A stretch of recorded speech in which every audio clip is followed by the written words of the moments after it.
Warnings that family members say were made to Children's Protective Services that could have saved Naziyah's life. Here's what 7 investigator Ross Jones has uncovered. You look at that face, and you do not see the horrors that she had gone through in her short life. The exploitation, the molestations, the sexual abuse, and the pregnancy that she was concealing. Years before Jarvis Butts would be charged by Wayne County's prosecutor, accused of killing and sexually abusing 13-year-old Naziyah Harris, Harris's own relatives say they saw the warning signs and told anyone who would listen. So at that point, I was like, this is too much. I'm calling CPS. I tried not just once, but multiple times for them to take me serious in what I was saying. Kiwana Morton and her cousin Jernell are both relatives of Naziyah Harris. In February of 2022, Jernell says she learned of allegations of improper touching involving Butts and other small children. She says she was told about the claims while talking to her niece, Jarvis Butts' girlfriend, and that the alleged victims were Naziyah Harris and 2 other children. I was just like, oh my God, I was not crazy.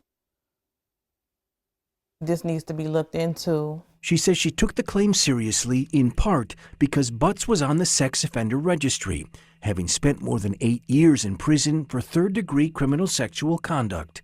She didn't alert authorities at first because she believed her niece would notify police. But weeks later, Jernell did notify Child Protective Services. Her complaint came in on April 13, 2022. There was an incident at a birthday party, the complaint reads. One of the children that attended the party accused Jarvis of sexual abuse. Naziyah, and name withheld, reported that Jarvis touched both of them inappropriately as well. Jarvis touched, name withheld, in her private area, and it hurt. Jernell made the complaint over the phone. They basically told me if they needed me for anything else, they would reach out.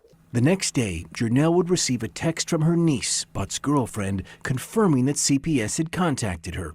CPS called me, the text reads. They called about the well-being of my kids. Then they called back to get Jarvis info.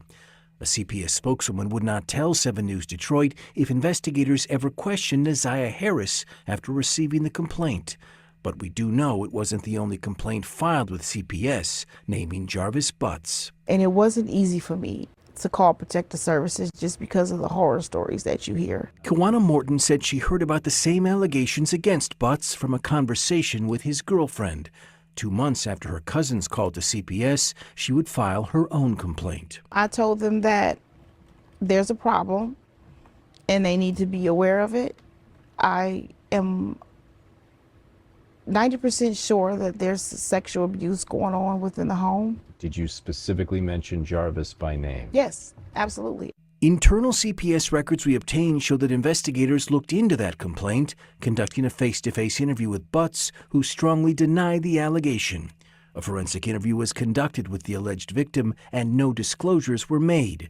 CPS said the home was clean and free of observed safety concerns.